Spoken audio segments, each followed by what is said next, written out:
اعوذ باللہ من الشیطان الرجیم، بسم اللہ الرحمن الرحیم۔ کتاب قلندر شعور،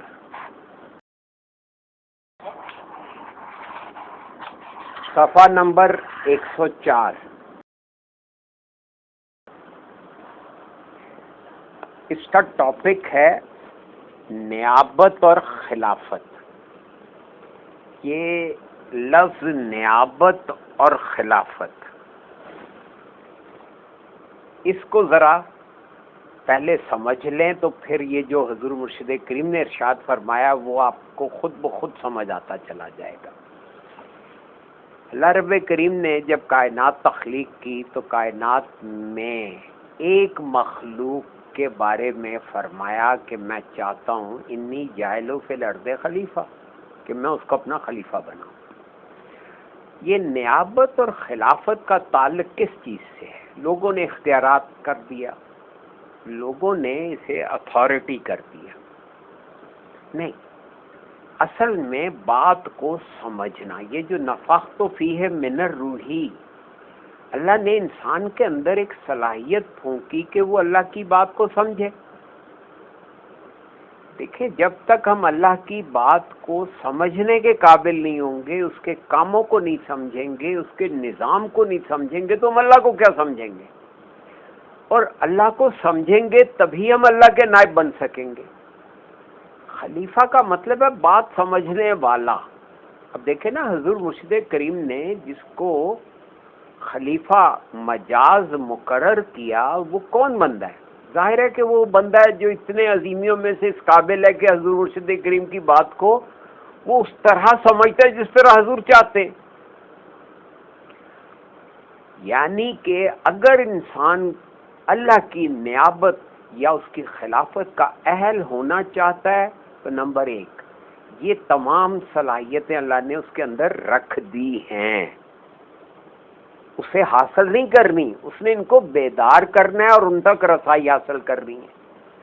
یعنی اپنی سمجھ کا استعمال کرتے ہوئے پہلے اللہ کی بات کو سمجھنا ہے، پھر اللہ کے سسٹم کاموں کو سمجھنا ہے، پھر کاموں کی مدد سے اللہ کے نظام کو سمجھتے ہوئے، پھر اس کی صفات کو سمجھتے ہوئے، پھر اس کی ذات کو سمجھنا ہے۔ یہ ہے کل نیابت اور خلافت کا خلاصہ۔ آئیے اب ہم آگے مطالعے کا آغاز کرتے ہیں۔ حضور مرشد کریم ارشاد فرما رہے ہیں کہ قلندر شعور کی تعلیمات کے مطابق انسان کی فضیلت اور کائنات میں دوسری مخلوقات کی نسبت اس کا ممتاز ہونا اور اللہ کے دیے ہوئے اختیارات سے انسان کا متصف ہونا اور انسان کے لیے ملائکہ کا مسجود ہونا اور انسان کے لیے کائنات کا مسخر ہونا، یہ سارے جملے قرآن حکیم سے لیے گئے ہیں۔ اس بات پر دلالت کرتا ہے کہ انسان کو اللہ نے اپنی ان صفات کا علم عطا کر دیا ہے جو کائنات میں موجود دوسری کسی مخلوق کو حاصل نہیں ہے۔ یعنی یہ جو نفخت فیہ من الروحی کے مطابق اللہ نے اپنی صفات کا علم عطا کر دیا۔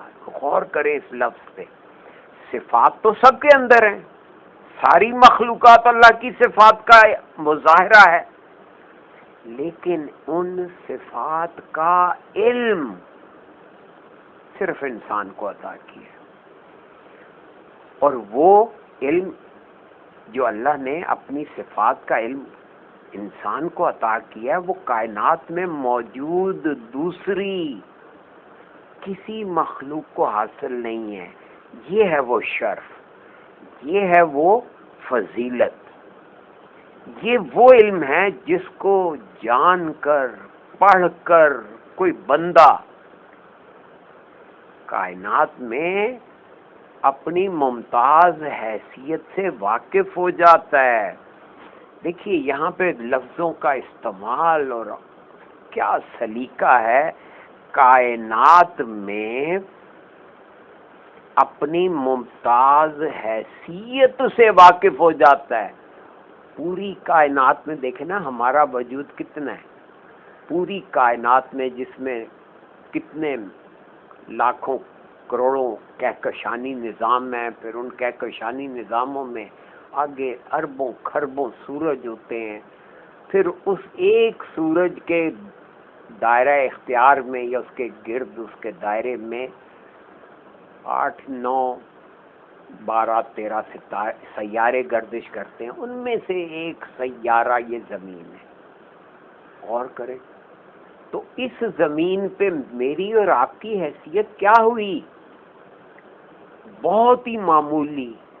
حضور مرشد کریم نے ایک جگہ ارشاد فرمایا کہ ایسے جیسے کسی بڑے سے گنبد میں ایک نقطہ لگا دیا جائے۔ لفظ دیکھیں گنبد، گنبد میں ایک نقطہ لگا دیا جائے تو یہ حیثیت ہے آپ کی زمین کی، اور اس زمین میں اور آپ اپنے آپ کو پتہ نہیں کیا سمجھے بیٹھے۔ تو اس کائنات میں اپنی ممتاز حیثیت سے واقف ہو جاتا ہے، اسے سمجھ آ جاتی ہے کہ اتنی بڑی کائنات نے مجھ جیسی چھوٹی سی چیز کو اللہ تبارک و تعالی نے اپنی بات کی فہم اور سمجھ عطا فرمائی ہے، اور وہ مجھ سے چاہتا ہے کہ میں اس کی بات کو سمجھنے کا اہل ہو جاؤں۔ یہ سارے کا سارا علم اس نظام سے متعلق ہے جس نظام کے تحت کائنات چل رہی ہے۔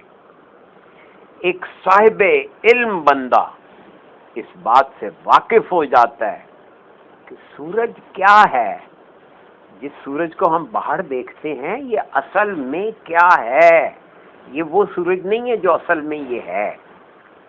چاند کیا ہے، ستارے کیا ہیں، فرشتوں کی مخلوق کیا ہے، اللہ نے جنات کو کس شکل و صورت میں پیدا کیا اور جنات کی عادات اور اطوار کیا ہیں، ایک نظام شمسی میں کتنے سیارے کام کرتے ہیں اور ایک کہکشاں میں کتنے نظام ہائے شمسی متحرک ہیں۔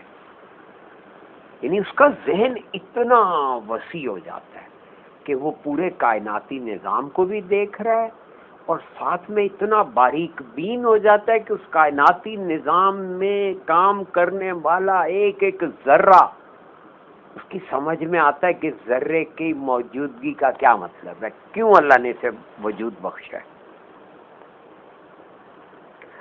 وہ بندہ جو اللہ کی امانت کے علم کا امین ہے، اللہ کی امانت کے علم کا امین ہے، وہ بندہ جو اللہ کی امانت کے علم کا امین ہے۔ اس میں لفظ 2 دفعہ امن آیا ہے، امانت کا مادہ بھی امن ہے اور امین کا مادہ بھی امن ہے۔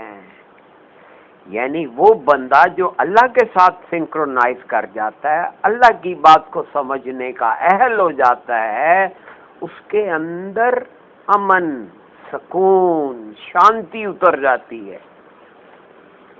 وہ امانت کے علم کا امین ہے۔ ورنہ اس جملے کو اگر آپ اس طرح سے پڑھیں جیسے میں نے عرض کیا کہ امانت کا مادہ امن سے، اور امین کا مادہ بھی امن ہے، تو جب وہ بندہ اللہ کی امانت کے علم سے یعنی کہ اللہ کے اس امن کے نظام سے واقف ہو جاتا ہے تو یہ جان لیتا ہے کہ اللہ کی تخلیق میں جب تک آپ کے اندر امن نہیں آئے گا، سکون نہیں آئے گا، آپ یہ جان نہیں سکتے کہ اللہ کی تخلیق میں اللہ کی صفات اور اللہ کی مشیت کا کس طرح عمل دخل ہے۔ اب یہ لفظ دیکھیں، اللہ کی تخلیق میں اللہ کی صفات ایک چیز ہے، اور اللہ کی مشیت، یہ مشیت کا کیا مطلب ہے؟ ہم نے اس کو مرضی کیا ہوا ہے۔ مشیت کا لفظ شے سے ہے کہ اللہ کسی شے کو کیسا بناتا ہے اور کیسا بننا ہوا دیکھنا چاہتا ہے، اس کو مشیت کہتے ہیں، شے سے ہے یہ لفظ۔ وہ جان لیتا ہے کہ اللہ کی تخلیق میں اللہ کی صفات اور اللہ کی مشیت کا کس طرح عمل دخل ہے، یعنی صفات اور اللہ کی چاہت کس طرح سے تخلیقات کو وجود بخش رہی ہے۔ اس کے علم میں یہ بات بھی ہوتی ہے کہ آدمی مرنے سے پہلے عالم ناسوت کی زندگی کن تخلیقی فارمولوں کے تحت گزارتا ہے، یعنی مرنے سے پہلے یہ جو ہم عالم ناسوت میں زندگی گزار رہے ہیں یہ کن تخلیقی فارمولوں کے تحت گزار رہے ہیں۔ وہ یہ بھی جانتا ہے کہ پیدائش سے پہلے آدمی کہاں تھا، پیدائش سے پہلے آدم ذات جہاں تھا اس سے پہلے کا عالم کیا تھا، یعنی کہ یہ zone after zone after zone, یعنی طبق در طبق در طبق ہے۔ ہم 8 زون گزر کر اس 9ویں زون میں آئے ہیں اور باقی واپسی پہ ان 8 زونوں سے گزریں گے۔ کبھی ہم نے سوچا کہ ہم کہاں سے کس طرح سے ان 8 درجات میں نزول کرتے ہوئے یہاں دنیا میں نازل ہوئے اور یہاں سے وفات پانے کے بعد منتقل ہوتے ہوئے واپس ان 8 زونوں کو پار کریں گے؟ نہیں۔ دیکھیں اب فرما رہے ہیں کہ پیدائش سے پہلے آدم ذات جہاں تھا اس سے پہلے کا عالم کیا تھا۔ اگر اس عالم کا نام برزخ ہے، یعنی جہاں سے ہم آئے ہیں اس عالم کا نام برزخ ہے، تو برزخ سے پہلے کون سا عالم ہے؟ اگر برزخ سے پہلے کے عالم کا نام عالم ارواح ہے تو عالم ارواح سے پہلے کون سا عالم ہے؟ یعنی یہ دیکھیں اس ایک جملے میں آپ کو عالم ناسوت، عالم برزخ اور عالم ارواح یہ اوپر سے نیچے کی طرف آئیں گے تو عالم ارواح سے برزخ میں آئے، برزخ سے اس ناسوت میں آئے، یہاں سے جب ہم واپسی پہ جائیں گے تو یہی برزخ اعراف کہلاتا ہے۔ پھر اس سے اوپر پھر واپس وہ عالم ارواح جو ہے وہ زون ہے۔ عالم اعراف کے بعد پھر قیامت ہے اور پھر حشر نشر ہے، پھر جنت دوزخ ہے، یہ واپسی کے سفر میں۔ لیکن اس وقت یہاں پہ عالم ارواح میں کائنات کی ساخت کیا تھی؟ یہ سارے سوال وہ ہیں جو ایک روحانیت کے طالب علم کو پتہ ہونے چاہیے، یعنی سوال نہیں پتہ ہونے چاہیے، سوال تو انہوں نے بتا دیے، ان کے جوابات اس کے ذہن میں واضح ہوں، اس کا کانسیپٹ ان چیزوں کے بابت بالکل واضح ہو، واشگاف ہو، اسے پتہ ہو کہ میں 8 کون سے اسٹیشن کس طرح سے گزر کے اس عالم میں ناسوت میں موجودہ حالت میں اور یہاں سے جانے کے بعد میں کس طرح سے ان 8 حالتوں سے ان طبق در طبق سے گزر کے واپس اصلی حالت تک پہنچوں گا۔ عالم ارواح میں حضور فرماتے ہیں کہ عالم ارواح میں کائنات کی ساخت کیا ہے، یعنی کہ آپ کی نہیں، ایک فرد کی نہیں، پوری کائنات کی، کائنات مجموعہ ہے انواع کا، تو وہاں پہ عالم ارواح میں کائنات کی ساخت کیا ہے، اور عالم ارواح سے پہلے کائنات کس طرح وجود پذیر ہوئی، وہ کن کے بعد کائنات اور کائنات کے افراد نوعی اعتبار سے کس قسم کے حواس اور کس قسم کا ادراک رکھتے ہیں، یعنی عالم ارواح سے پہلے کن کا عالم ہے، کن کے بعد یعنی نیچے کی طرف، کن کے بعد کائنات اور کائنات کے افراد نوعی اعتبار سے کس قسم کے حواس اور کس قسم کا ادراک رکھتے ہیں۔ دیکھیں حضور مرشد کریم کس طرح سے ہمارا ذہن کھول رہے ہیں، ہمارے ذہن کو وسعت دے رہے ہیں، اس کو یہ فراغی عطا کر رہے ہیں کہ ہم ان باتوں کا اپنے اندر فہم اجاگر کریں، لیکن ہم صرف ثواب کمانے کے لیے پڑھنے کی حد تک ہی اس سے استفادہ کر رہے ہیں۔ عالم کن کے بعد کائنات اور کائنات کے افراد نوعی اعتبار سے، یعنی کہ نوعی حواس اور ہیں، نوعی ادراک اور ہے، انفرادی حواس اور ہیں، اور انفرادی ادراک اور ہے.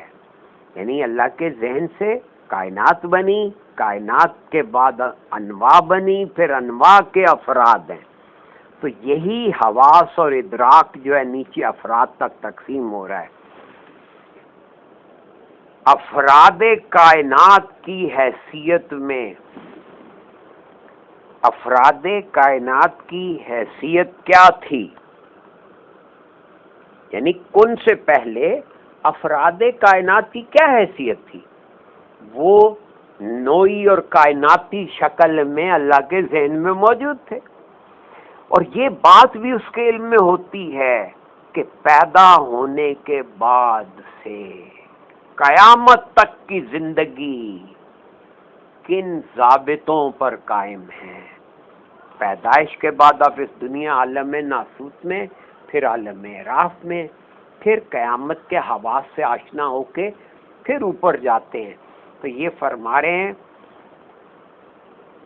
کہ کن سے پہلے افراد کائنات کی حیثیت کیا تھی، اور یہ بات بھی اس کے علم میں ہوتی ہے کہ پیدا ہونے کے بعد سے. اب دیکھیں نا، ہمارے ہاں قیامت تک کی زندگی کن ضابطوں پر قائم ہے، اس کو یہ سارا ضابطے سمجھ میں آ جاتے ہیں. ہمارے ہاں یہاں کوئی حادثہ ہو جاتا تو کہتے ہیں قیامت آ گئی، قیامت کی نشانیاں ہیں. ہمارے یہاں قیامت کو تباہ کاری اور بربادی سے تعبیر کیا جاتا ہے، لیکن اصل میں قیامت قائم ہونے سے ہے. قرآن میں لفظ ہے یوم القیامہ، یعنی وہ زون جس میں آپ کی روح کے حواس قائم کر دیے جائیں گے. یہاں پہ ہم جسم کے حواس سے کام لیتے ہیں، غنودگی میں یا سوتے میں ہم نسمہ کے حواس سے کام لیتے ہیں. عالم اعراف میں نسمہ کے حواس غالب ہو جائیں گے.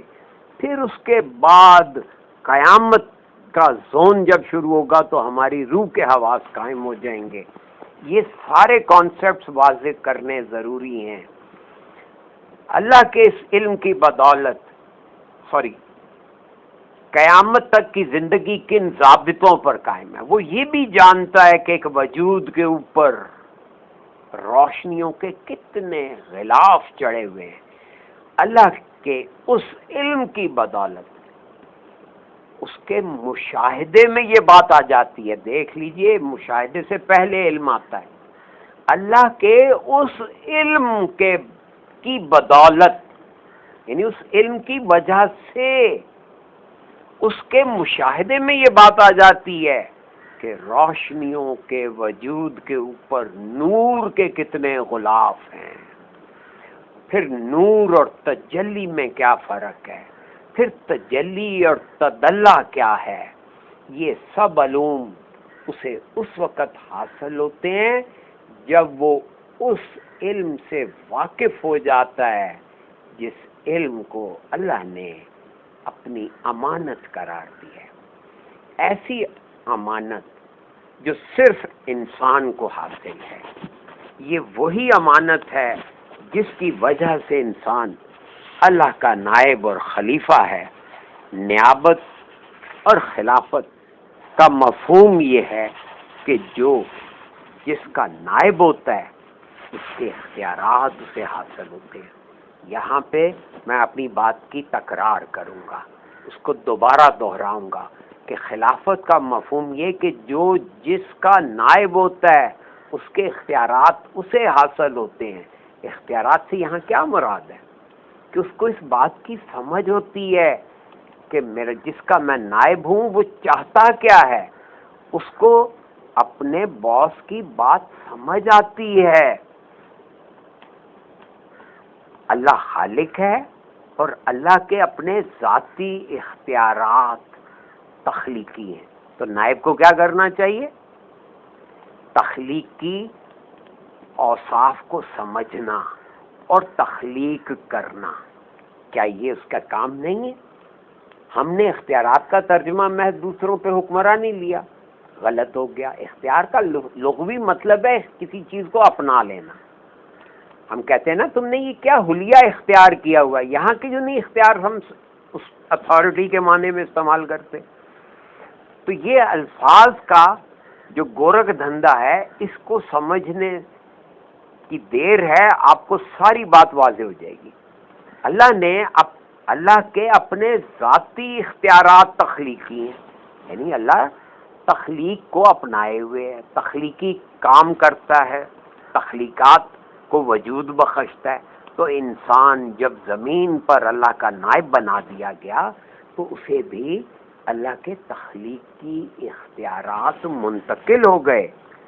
انہی تخلیقی اختیارات کو نافذ کرنے والے بندوں کے گروہ کو اہل تکوین کہا جاتا ہے.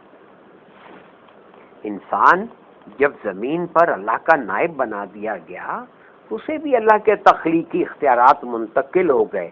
اب ہم ان تخلیقی اختیارات کو مادی زون میں استعمال کر رہے ہیں، ہم اسے اپنے آسائش کی، آرام کی اشیاء بنا رہے ہیں. پنکھا بنایا، بلب بنایا، بجلی بنائی، فون بنایا، جہاز بنایا، وغیرہ وغیرہ وغیرہ، ایک طومار ہے ایجادات کا. یہ تخلیقی اختیارات کا استعمال ہی تو ہے. ایک سائنسدان کو انسپائریشن کہاں سے آتی ہے؟ اللہ کے انہی اختیارات کی وجہ سے، انہی صلاحیتوں کی وجہ سے وہ ایک بات پہ غور کرتا ہے اور ایک چیز بنا کے دکھا دیتا ہے جس سے کام کرنے میں سہولت ہو جاتی ہے.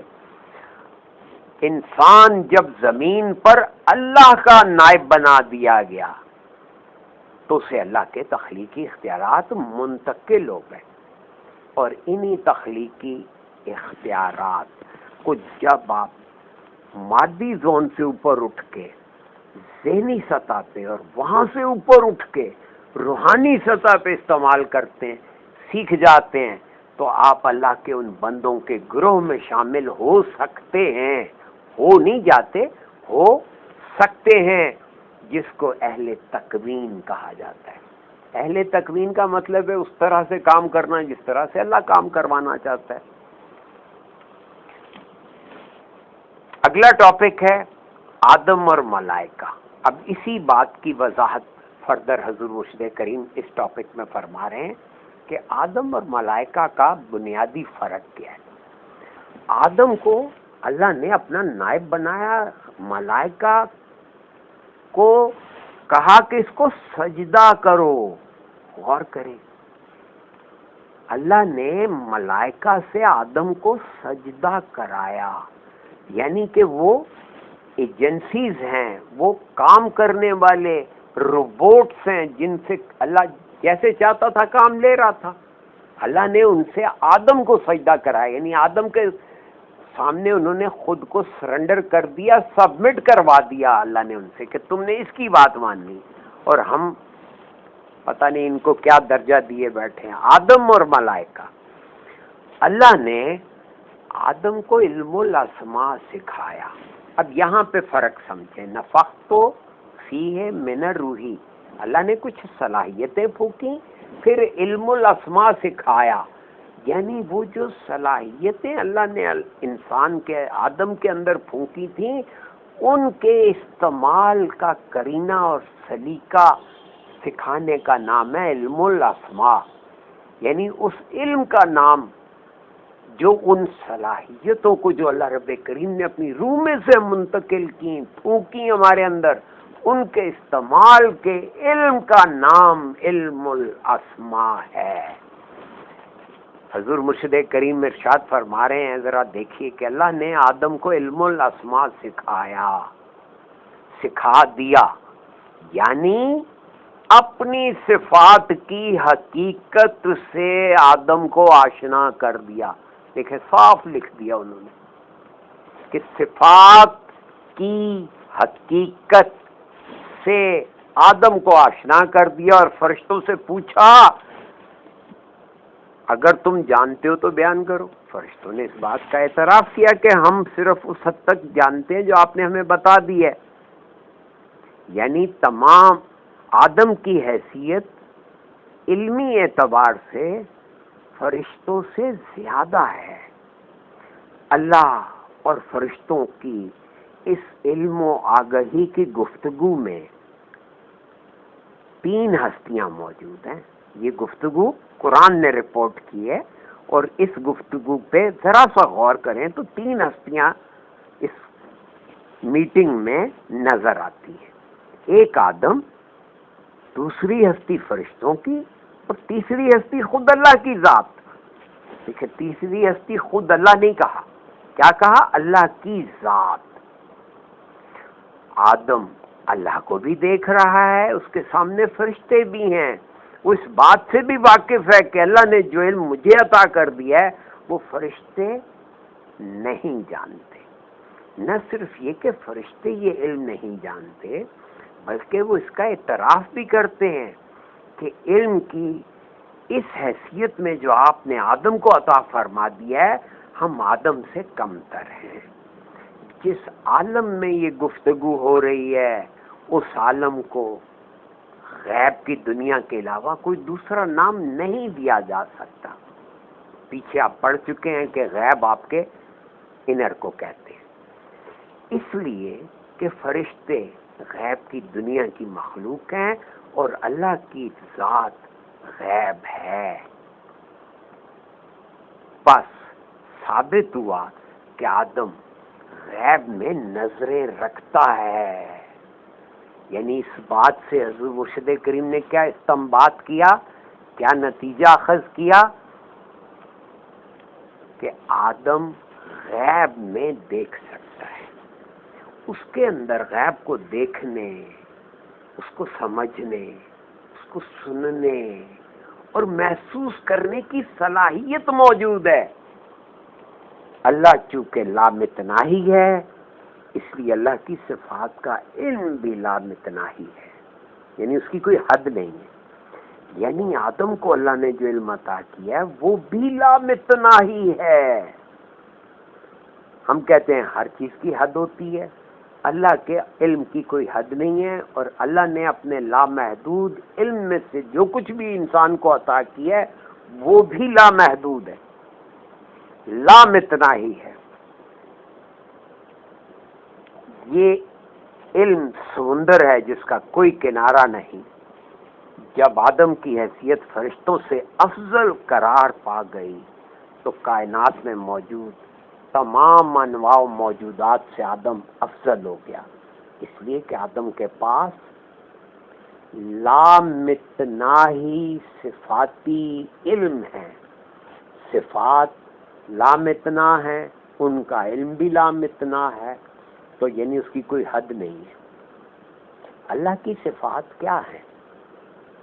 اللہ بحیثیت ذات خالق ہے، اور اللہ کی تمام صفات بحیثیت خالق کائنات کے تخلیقی عناصر اور تخلیقی فارمولے ہیں.